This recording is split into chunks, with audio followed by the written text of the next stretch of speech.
in the democratic national elections.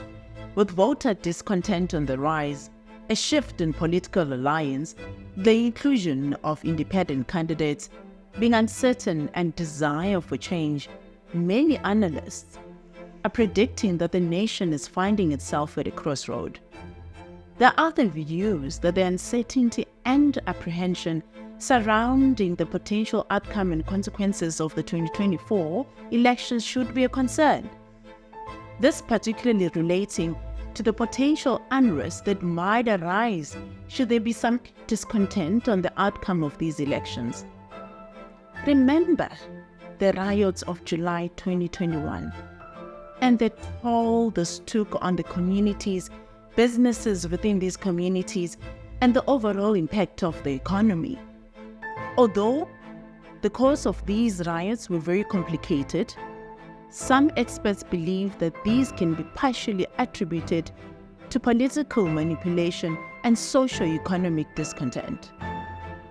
Our conversation for today looks into the possible scenarios and impact that these election results might have on security for businesses in these communities, shopping complexes, to name but a few. With the uncertainty surrounding the election results, have the providers of security services and consumers planned for all eventualities?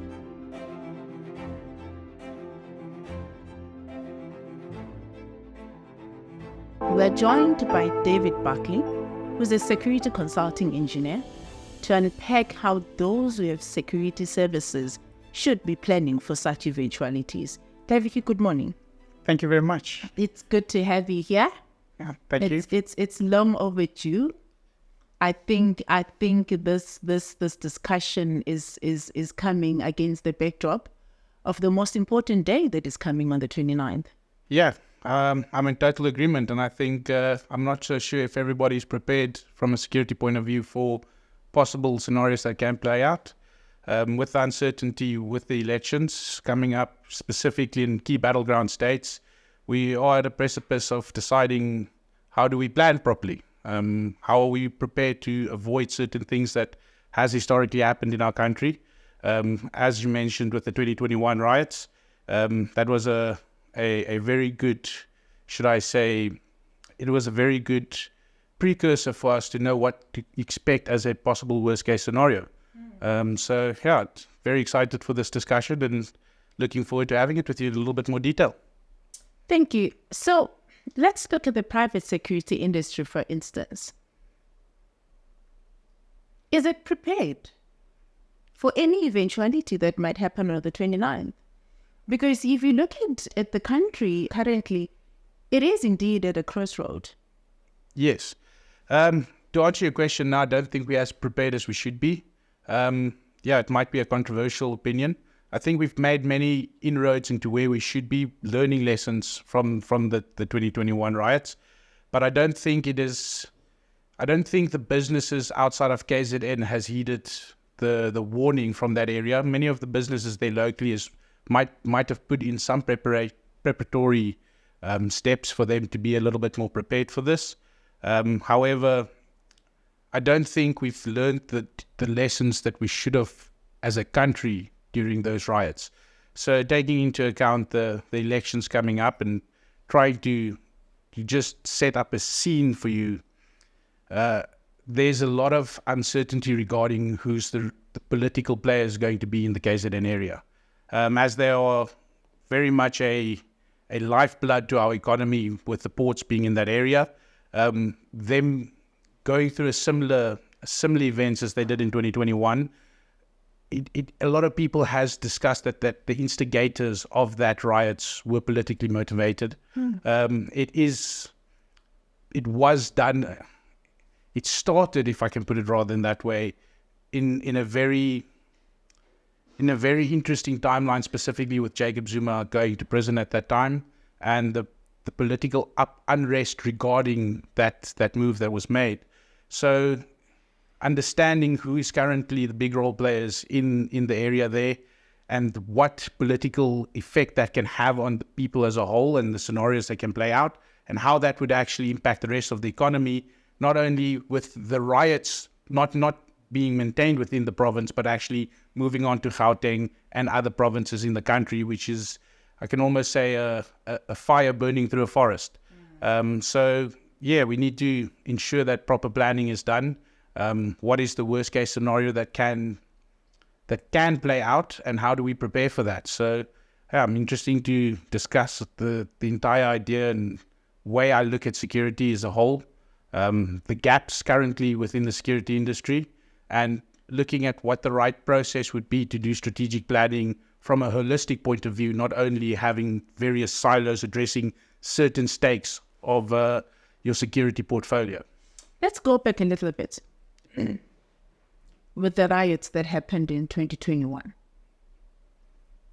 The security industry itself was found wanting. Yep. What is it that actually made the security industry to be so vulnerable at that time? I think it's a combination of things. I think the security industry is all on trained to handle the vastness of the scenario that played out. I don't think they anticipated the brutality, the violence, the whole looting that played out, and how big a scale it would have been. I mean, to the point that the military was deployed to the area, it gives you an idea of the scale. Private industry, although one of the biggest industries in our country, if not the biggest single, they're not as aligned in the background as a military would be, and that's why it took intervention from a military point of view to get a little bit of a grasp back into control there. But in short, the security industry from a physical guarding point of view is they're not as trained to deal with these scenarios. They're not equipped necessarily to handle the scenarios that play out. And ultimately, when it comes to life, you're fighting a potential killer of yourself for a very, I would say it's not really, for a very low salary, if I can put it bluntly. So the incentive for the security guards to play through their actual role, it's a big ask, especially if there's thousands of people coming onto your premises at a time. Yeah, it's not really, you cannot fault the individuals, but you can definitely fault the strategic planning overall, the anticipation of this occurring, and you can fault the political narrative that played out during that time. So it's a very complex discussion.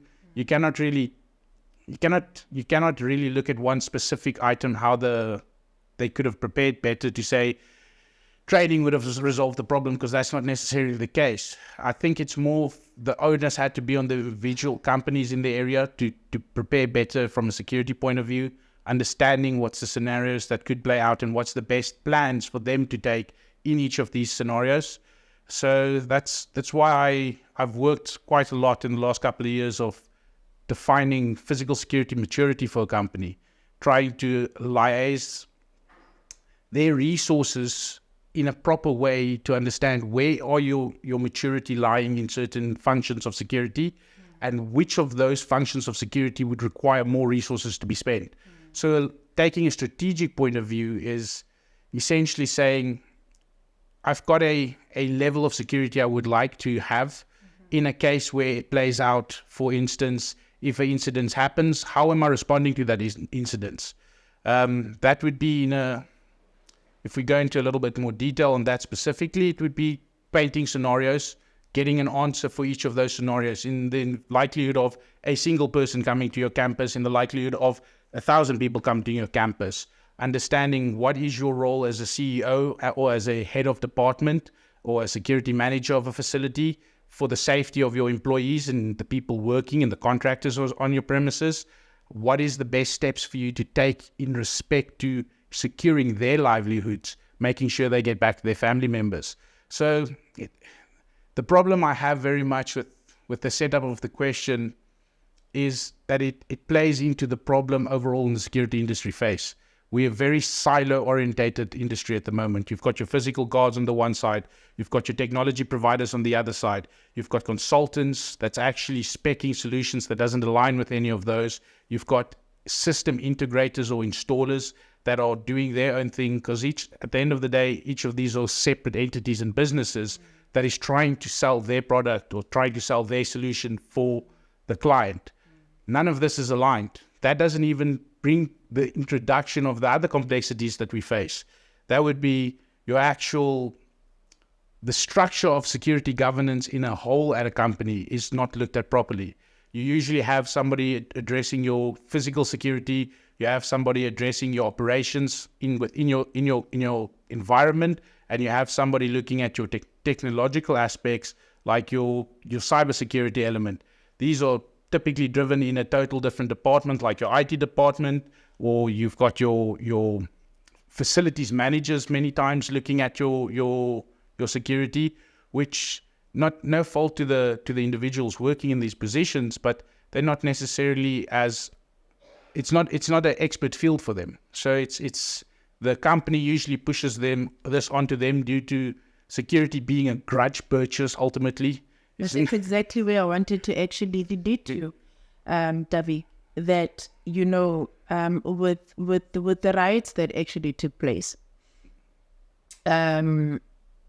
would you have blamed security companies, though, in terms of their preventive measures or non-proactive measures that we not put in place, because the end consumer itself has got an issue with regards to paying for private security services? And fast forward, we've got the elections that are actually coming up. I wonder if there are discussions that are actually taking place from those particular companies with the security providers in terms of ensuring that all systems in place should an eventuality such as what happened on July 21 takes place. Yeah, so there's definitely discussions happening in the background.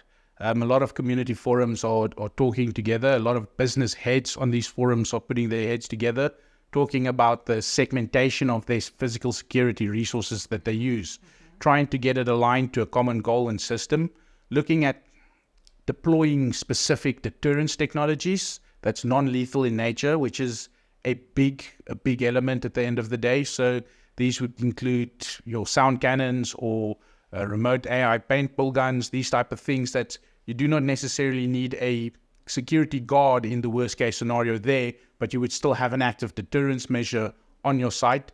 Then aligning this all to back-end control rooms, making sure that there's a ultimate overseer understanding what the working is on the ground, so to better prepare for whatever happens. So for instance, if I can put it this way, one of the items and one of the discussions I had, which was in the Cato Reach area, where a lot of the distribution centers are located, their forum was discussing what typical developments they can have as a community, addressing if something happens on one campus, how they would immediately know who's the back-end control room, what is technology they can invest in together, how they can empower the people working or providing the service security or the physical security guarding for them to understand and work together. So it's taking away the segmentations, but that's one element. That's, again, just looking at the physical security portion aspect thereof. This doesn't talk about the actual maturity from a technological point of view for the individual campuses. This doesn't talk about the maturity for the governance structures deployed from them. This is almost outsourcing the internal problem to a solution provider that cannot solve the problem. You need to look internally. You need to look at what measures you need to put in place on your campus itself. You need to understand what is the roadmap ultimately you need to build for your company to get you to a maturity where you feel safe and you can provide that safety and security to the people on your campus or your premises.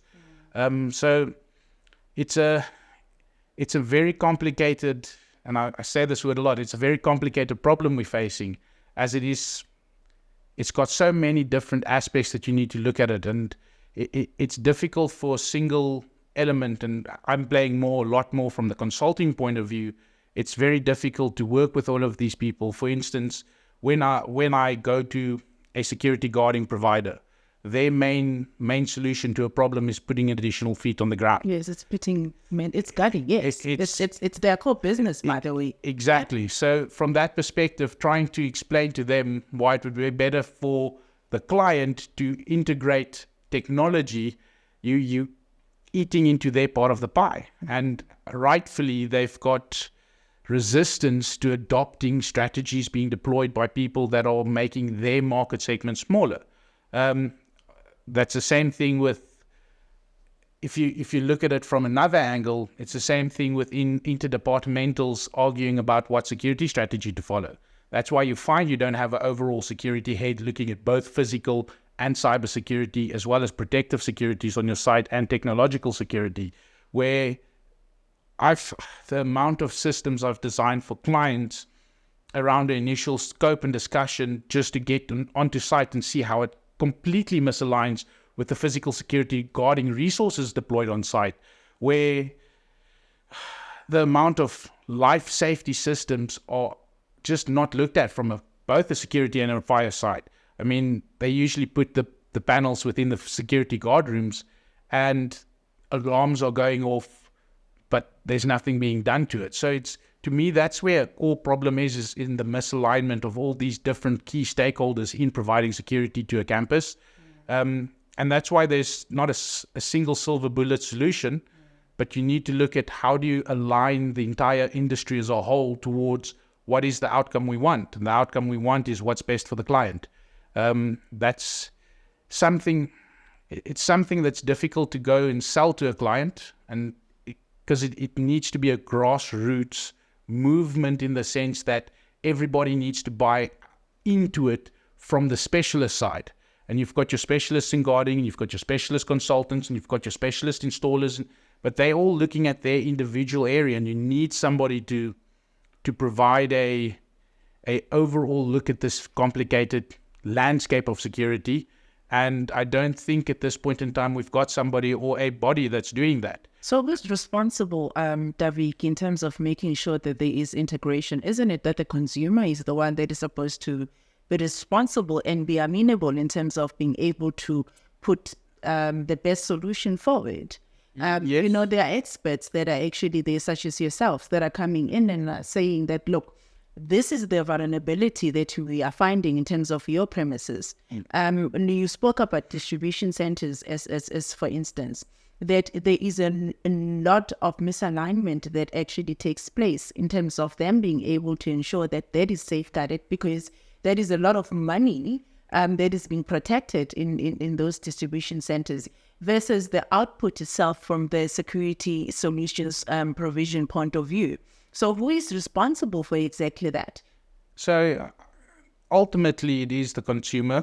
They need to be responsible for their own premises. So if I can put it this way, for me, the problem with security as a general market in our country is it's quite funny. They've got so many complicated problems. For instance, at the distribution center, you've got people trying to impact the general operations. You've got syndicates trying to get into it and influencing it. That be it your ESCOMs, be it your mining sectors, be it your distribution centers. You've got syndicates specializing in actually gaining entrance into those facilities. But you've got syndicates entering into these facilities and into these clients, and they perform continuous theft. So from a perspective of having the ability to manage those threats, understand when they've infiltrated your system, it's a very complicated nature. You need people with high skill sets in those industries of detecting when things are happening. How do you manage the syndicate? So that's one element of the problem. Then you've got petty crime and theft coming from the other side. So the problem ultimately is that there's a lack of knowledge from the client's point of view, from the business owner's point of view. They outsource the problem to a department within them. Now, some companies are big enough and they've got their own security department, which has better resources to deal with this as they make it available. But many companies don't even have the resource capacity to put in a separate department. So they put that under a facilities management department, or outsource it to their property manager of their estate or of their campus, and that then becomes a non-specialist making decisions on the field due to a lack of constraint of budget or a constraint of budget. So the experts in this field, to get the breadth of knowledge you require to how can I say this, to get the right expertise on the ground to make the right decisions, you need resources. And as mentioned earlier, security ultimately in our country is a very, it's a frowned upon industry. People's got such a bad experience with just deploying technology and they do nothing. And when you want the footage isn't available. The gate motors are always not working. There's always a door that's locked. There's always issues. So it's a very complicated technology field. The guarding's never always doing its proper functions, and you pay all of this money on a monthly basis, but the guards didn't react on the day when the people broke in. So there's all this grudge, like the feeling towards security is it's ineffective and it's not working, and you're paying a lot of money, and a lot of clients do not want to put more resource to it, not understanding that it's not properly managed from the outset due to the lack of expertise of the stakeholders currently in the positions to manage it. And that's not trying to say the people in those positions they're not the experts in the field, and they do not always necessarily have the budgets from the companies to speak to consultants, because consultants are, a lot of times people don't believe they add value. They add value in the sense of they've got their plan and then they've got a technology roadmap, and now I need to spend all of this money for the technology, but the technology I have don't work. So you're in this loop where you're struggling to get and break out of it. You're struggling to motivate proper finances for the projects, and you get a very slow turnaround.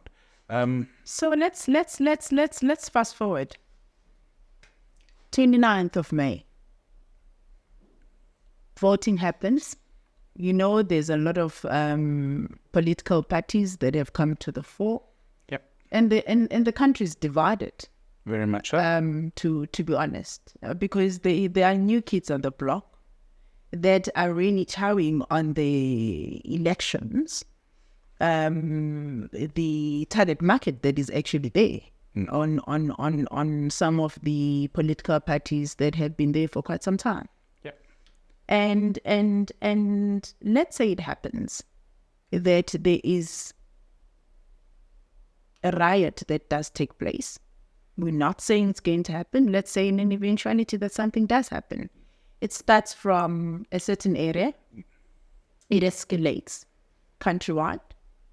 And the private security industry is supposed to respond because it is contracted to actually do what it actually needs to do from a preventative perspective. What would you say is required from a consumer point of view for them to be able to be actually prepared if there's anything that can happen or that would happen? So I think looking at worst case scenarios, deadly riots happening again, a big element there that we need to take into account is that you essentially got really two choices to make. It's to stand out and fight, or it's to give ground. Neither of them is a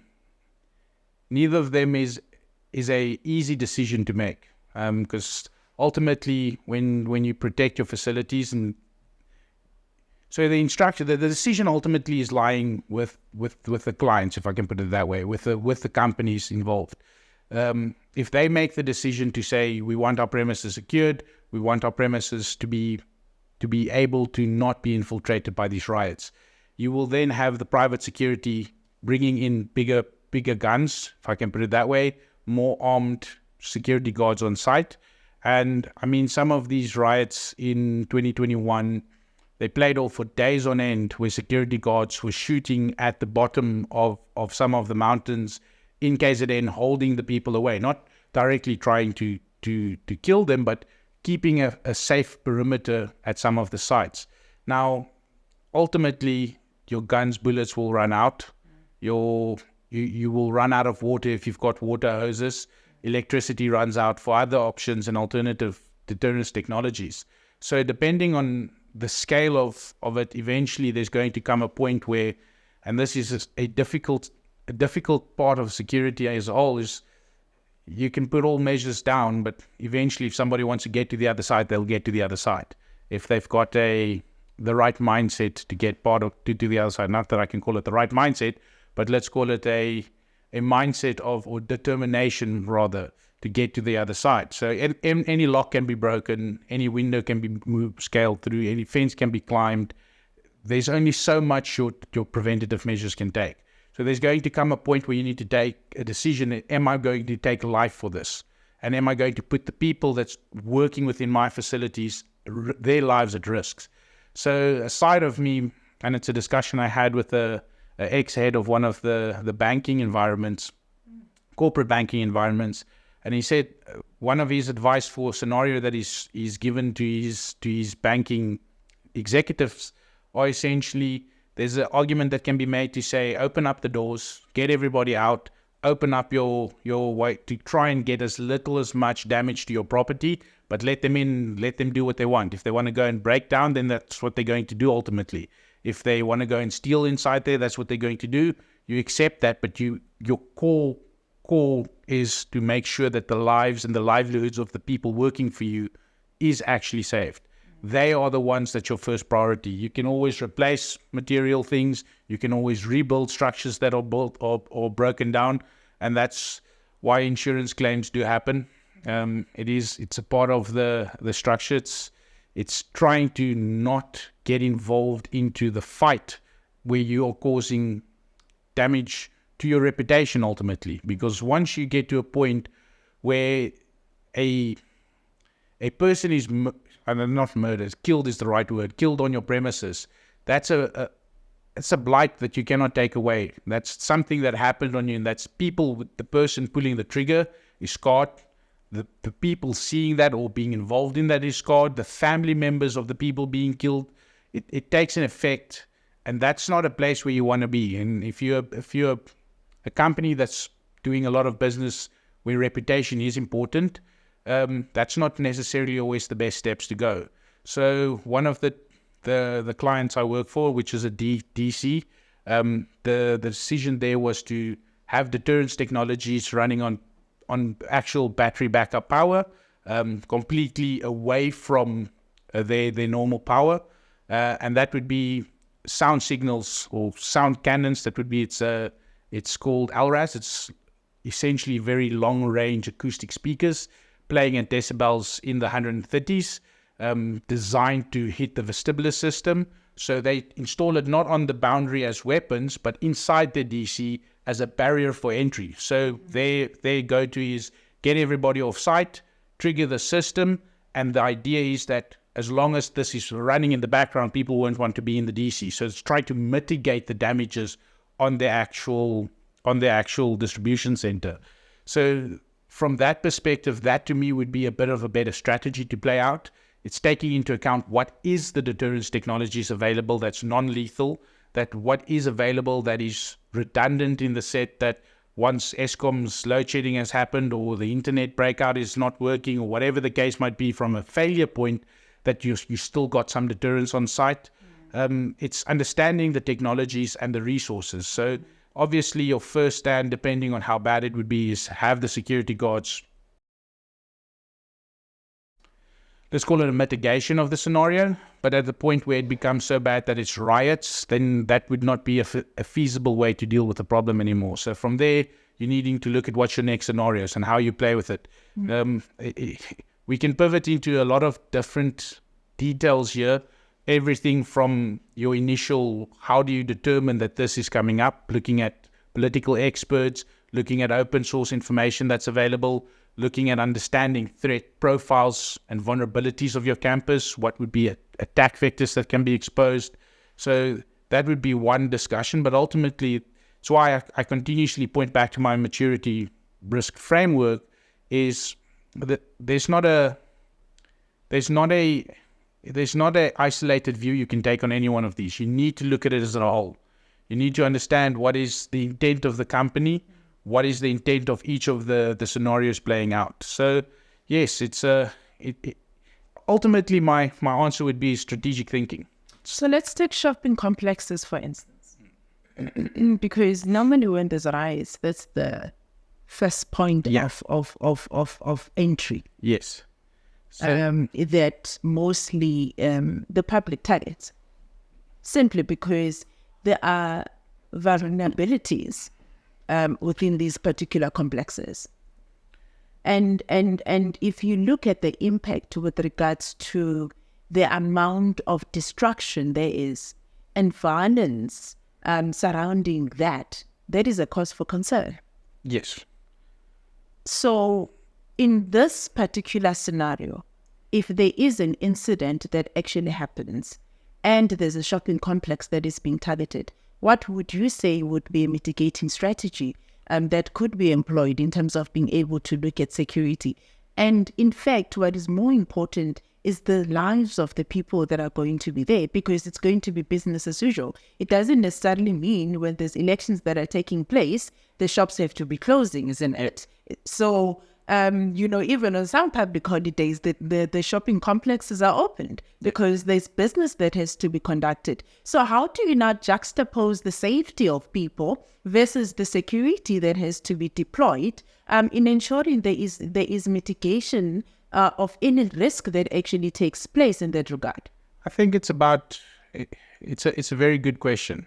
It's about understanding what is going on in the environment around you. I mean, a looting incident doesn't just jump up magically. You need to keep an eye on what is the political motivation of the people, what's the uncertainties that there is. You need to understand that there's a lot of forums that makes information available. There's a lot of experts that talks about the topics. There's a lot of even newspapers and journalists that talks about the possibilities and the whispers of a new uprising coming. So understanding that when that happens, you do have a certain window for reaction, and that window is very critical, as that window might be the only time you do have to get your people off of the actual, or out of the shopping center, if I can put it that way. So from a perspective of understanding where we are currently in this scenario, you need to be vigilant of what the surrounding areas are, what the feeling is around the people. If there's talks of uprisings, you need to take this seriously. And I don't mean this in the sense of every time it gets whispered there's an uprising, close your shop. It's about keeping a keen eye on it and having deterrence technologies in the worst case scenario.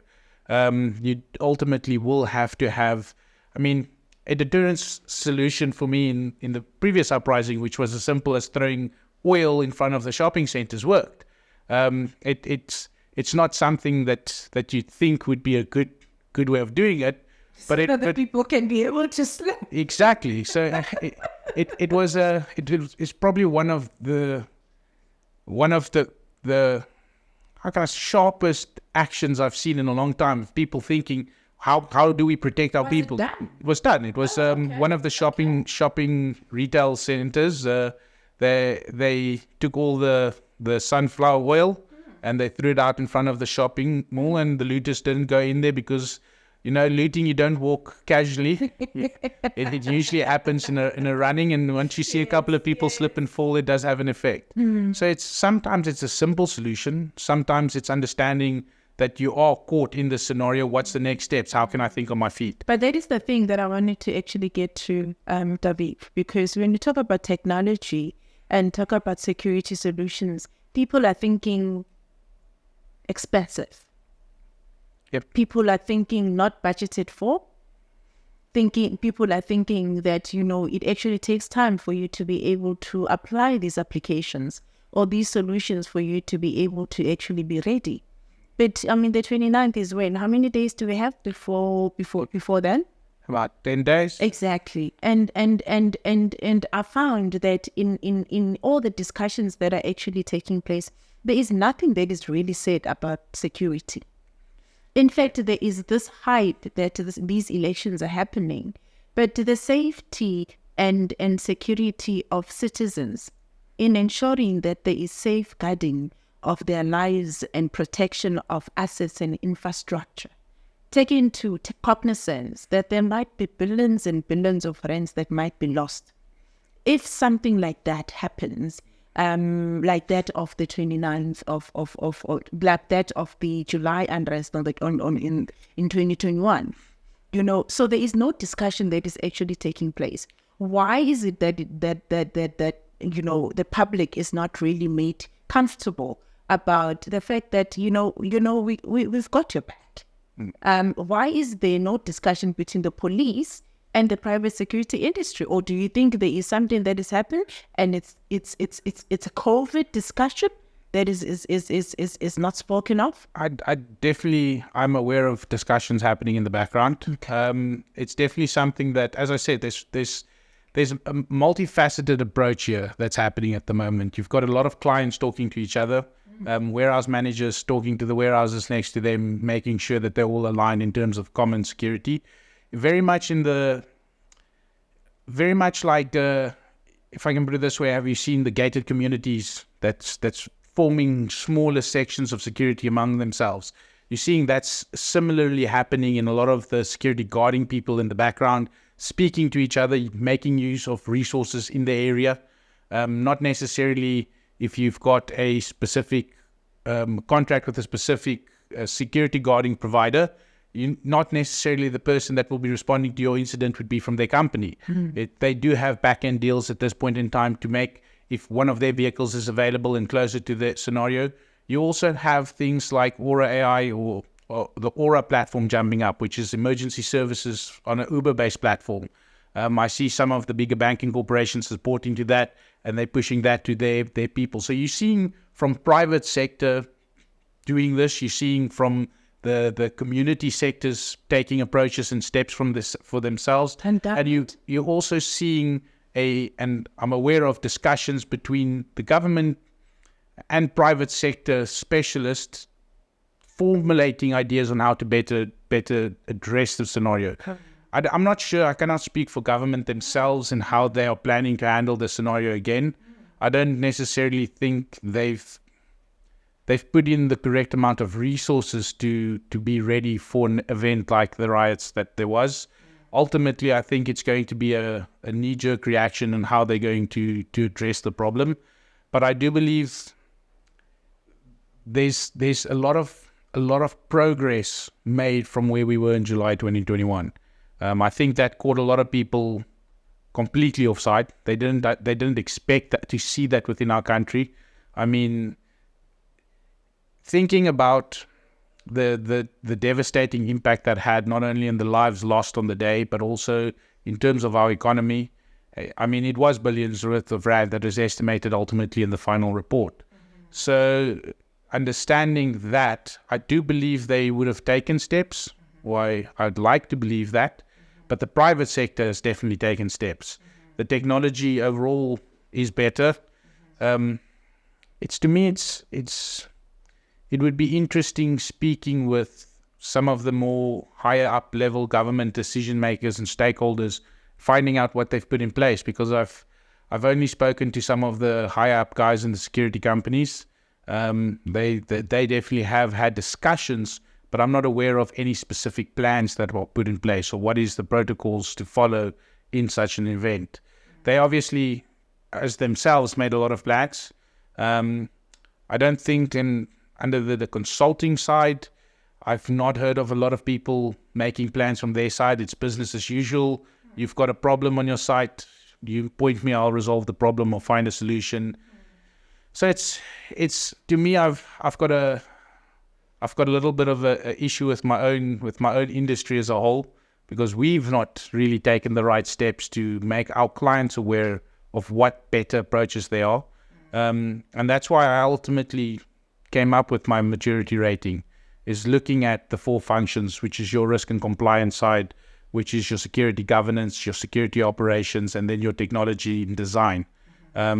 So from that perspective, when you look at all of those 4 functions, you start getting a more clearer picture from what is the best fit and where there's gaps. And these gaps are identified across operations, across technology, across strategic planning for any eventualities. So to me, it's incident response is a specific domain that you look into a little bit more detailed. Threat management is a domain. You've got all of these different domains under your operations where once that identifies as an issue within that function of security, you would actually know, okay, I need to get some resources in that area. You don't necessarily have to look into all areas and upgrade all areas, because some of the areas might not be as far behind as you would look. But on the topic of readiness and giving advice to my clients, I found very often, which is a very bad thing actually, is they've got brilliant policies. Their policies has been put in place. They've upgraded the way they look at security, but the efficacy of that policy on the site, is it being implemented? It's a different story. Do the stakeholders driving it on the ground know about the policies even? And so when I do my maturity assessment, I usually look at both the policy as the written document and the efficacy of it being actually occurring on site. And that I found is a very good way of actually addressing inherent risks that you're not aware of, and saying, listen, you might be on a paper a very mature company from a security perspective, but in efficacy of deploying that policy, not so much.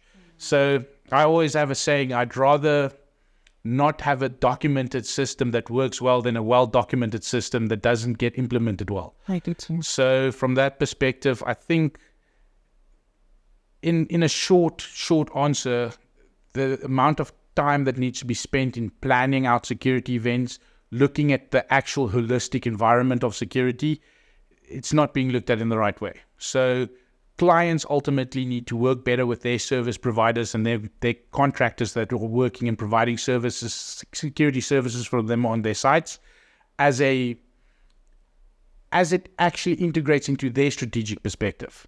So they're getting back to the point of the elections playing out.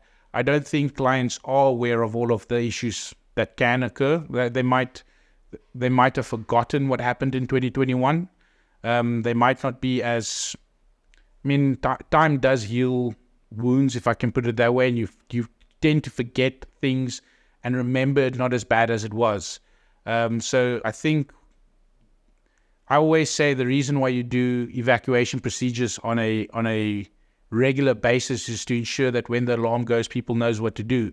And the problem is, if you run too many of these evacuations, you don't take them seriously when the alarm rings. And it does happen. And it does happen. Yes. It's like the boy that cried wolf. And people don't want to run then. So we need to be vigilant in terms of how we approach it overall, as this is my biggest concern, is how do we upskill the people, that is the representatives of the clients? How do we as a community of security service providers come together, understand what is our actual, our result we're trying to get done, and to understand how each of our businesses and types of businesses play a crucial role in the overall solution, not looking at it at the silo basis. So can I ask you a controversial question? You can? From a security point of view, are we safe as a country? That's a very complex question. I don't... Look, there's a side of me that wants to say immediately no, and there's a side of me that wants to say immediately yes. We as South Africans are very robust. I think we approach security a lot better as individuals than a lot of countries do. I think a lot of people think South Africa is a very dangerous place, and to live in a city like Joburg, which ranks among some of the most dangerous places in the world, city like areas of Cape Town, and a lot of these places in our country do rank as some of the most unsafe cities to live in. But many of us go about our lives on a daily basis, I won't say unscared, but very, very determined in what we want to make a living for, a life for ourselves. So as individuals, Are you now implying that we're actually immune to the surroundings, David? I think there's that's why I said, an element of me wants to say yes and an element wants to say no. But there's a beauty in that, and the resilience of our South African culture towards crime. I mean, I don't believe. I'm an optimist by nature, so that's why I want to say yes, we are safe. There's a lot of people doing a lot of good work on the ground. I mean, I follow a lot of forums where you get stories of individual security guards that was fighting off many people for the safety of their client. Correct. And you get these feel-good stories, and you really understand that it's not lost. There's people that's doing really good things. And I mean, thank goodness that these people are being pushed up and actually getting the honor they deserve in many times in industry. It's, to me, it's difficult to say that I don't believe we're safe. I do believe we are around a lot of crime. I do believe a lot of the crime happens around us, and we're almost ignorant of it. So, yeah, I'd say, to give you a straight answer, probably not as safe as I want us to be.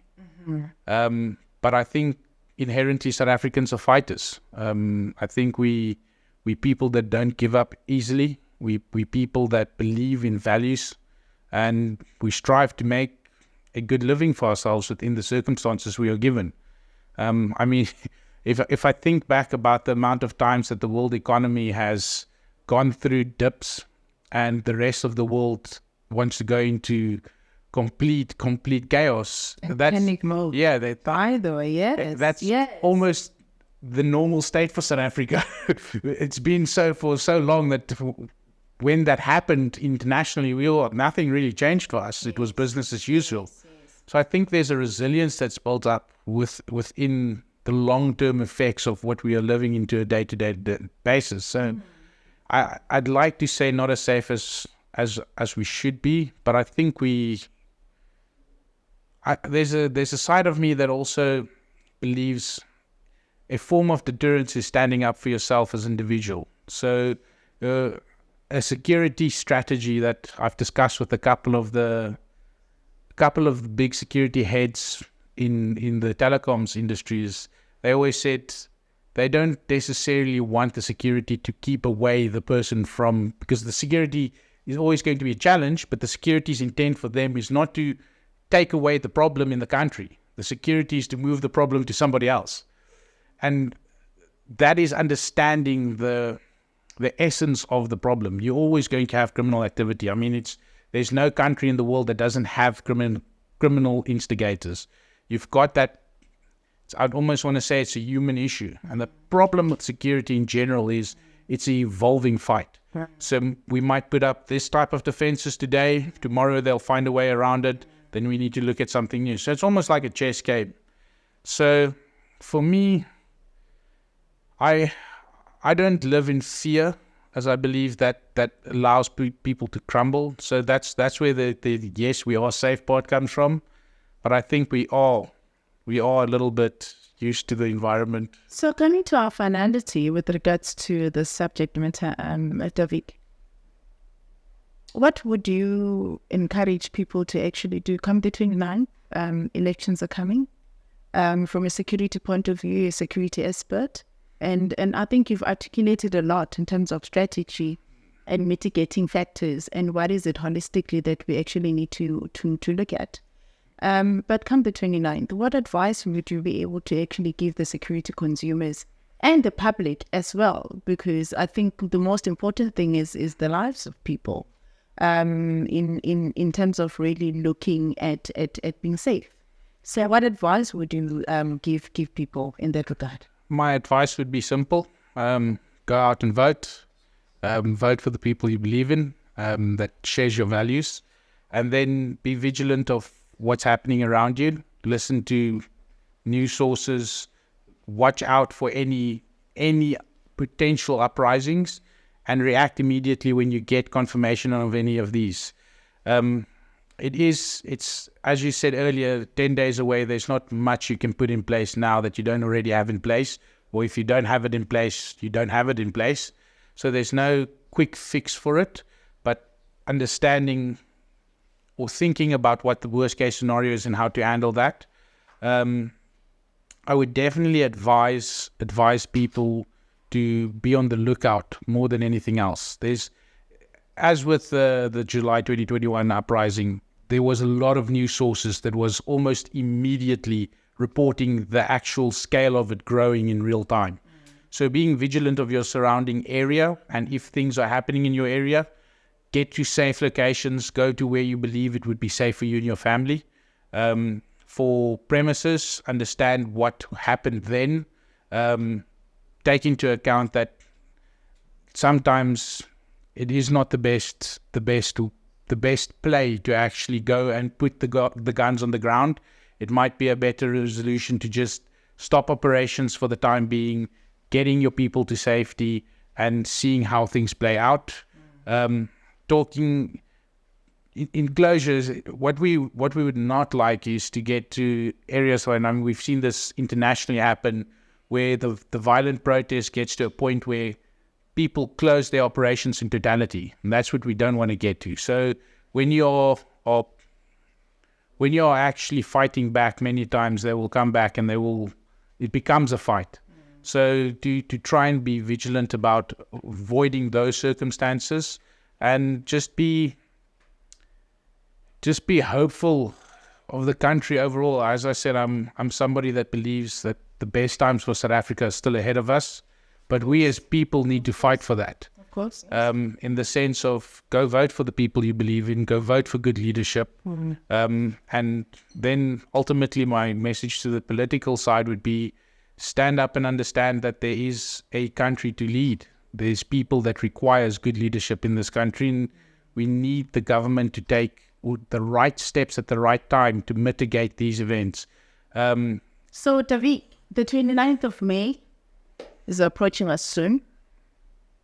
Your advice as a security specialist, both from a consumer perspective and the public, because I think it's important. Their safety, the security and safety of this country is important. And so it is important that perhaps maybe from your point of view, we seek advice from you in terms of what is it that we actually need to look out for, what is it that we actually need to do. I think from a consumer point of view, or should I say the companies, they need to be vigilant of what's happening around them. Just keep an eye on how things unfold from a political uprising point of view, or just the uprising point of view. Be aware of what's happening in the vicinities where they've got premises running and operating. And then from an individualistic point of view, I believe in the ownership is on the individual to not only understand what's going around them in their environments, but also to do very much like the companies. Listen to what the news are saying, what is the potentiality of where there is uprisings occurring, and moving on towards safer areas, if I can put it that way. Ensuring that wherever you are, you and your family is safe. I think from a consumer point of view, from a premises point of view, there is that ultimate decision you need to make in terms of how you want to play out the scenario. If you are actually putting more boots on the ground, or if you are taking the point of view of getting your people off of site, where I would advise rather the latter, to ensure the health and safety of the people that is working for you, and ultimately ensuring that your employees are getting back to their families safely and being able to do operations when it is required. I think it's a very difficult decision to make ultimately if you are an individual point, if you want to stand and fight or not. I would not advise that at all. As I said, I'd be the one that I'd always say a fight missed is a fight that you won actually. It's so I think from an ownership point of view, understand you are the one that needs to ultimately ensure your family's safety. So my advice in short to conclude from my side is just ensure that you are aware of your surroundings, how things are actively playing out, and being, I'd almost say, not against taking advice from people around you. So family members and everybody, talk to them, have your own internal structures that you go to say who are the people I'm talking to as an individual. And from a company point of view, they do have a lot of times good advice coming from the service providers, and to follow that advice as they are giving it on an individualistic point of view. A lot of the security providers do have their own intel on the ground of what's happening. So heed the warnings as they come. Yeah.